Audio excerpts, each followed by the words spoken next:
जय hospital आता doctor अफसर शेख यांच्या मार्गदर्शनाखाली 6 मार्च पासून सुरू 24 तास वैद्यकीय सेवा, casualty, ICU, OT, general ward, special deluxe room, lab, x-ray सह अन्य सुविधा उपलब्ध।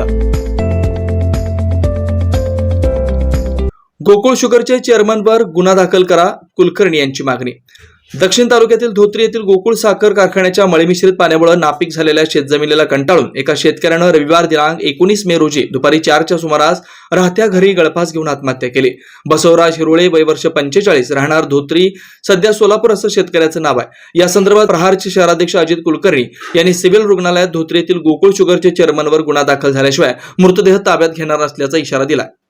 धोत्री येथील एकदम अल्पभूधारक शेतकरी बसवराज हिरोळे यांच्या शेतामध्ये आपण हे पाहताय की केमिकलयुक्त पाणी जे काही गोकुळ सहकारी साखर कारखान्याचे चेअरमन आहे त्यांनी शिवीगाळ केली, असं पाणी त्यांच्या शेतात सोडलं। पाऊण एकर जमीन असणाऱ्या त्या बिचाऱ्या शेतकऱ्याने काल आत्महत्या केली।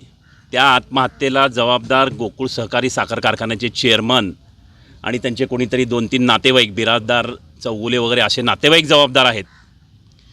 सकाळी मला फोन आला त्यांच्या मुलाचा, त्यांच्या म्हणजे नातेवाईकांचा, की प्रहार जनशक्ती पक्षाच्या शेतकरी संघटनेच्या माध्यमातून आम्हाला न्याय पाहिजे।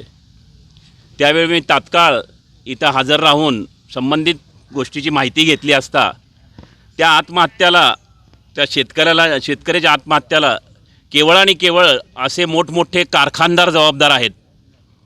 शेतकऱ्यांच्या शेतात पाणी सोडणे, शेतकऱ्यांचे ऊसाचे बिल लवकर न देणे, वेळोवेळी त्यांना आत्महत्या करण्यास प्रवृत्त करणे, ही जी सर्वस्वी जबाबदारी त्या गोकुळ सहकारी साखर कारखान्याच्या चेअरमन दत्ता शिंदेवर आहे। त्यांच्यावर मनुष्यवधाचा गुन्हा दाखल होणं फार गरजेचं आहे। त्यांच्या कुटुंबाला भरपाई मिळणंसुद्धा फार गरजेचं आहे।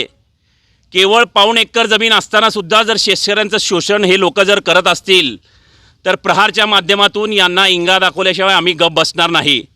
तुम्ही कुठल्या पक्षात आहात, कुठल्या जातीचे आहात, कुठल्या धर्माचे आहात, कशासाठी आहात, आम्हाला त्याचं काही देणं घेणं नाही। जर शेतकऱ्यांना अडचण आली तर प्रहारच्या माध्यमातून मग शेवटी प्रहार स्टाईलने आंदोलन करून मग तुम्हाला गिळंकृत करण्याचा प्रयत्न आम्ही केल्याशिवाय राहणार नाही, या माध्यमातून सांगू इच्छितो। त्यांचे मुलंसुद्धा दोन्ही इथे माझ्याबरोबर आहेत, त्यांचे तिकडचे नातेवाईक आहेत। MIDC येथे राहायला असताना त्यांनी आत्महत्या केली। याला सर्वस्वी पुन्हा एकदा सांगतो, गोकुळचे चेअरमन दत्ता शिंदे आहेत। त्यांना अटक झाल्याशिवाय आणि शेतकऱ्यांना न्याय मिळाल्याशिवाय आम्ही इथला मृतदेह, त्यांच्या नातेवाईकांनी सांगितलेलं आहे की आम्ही ताब्यात घेणार नाही।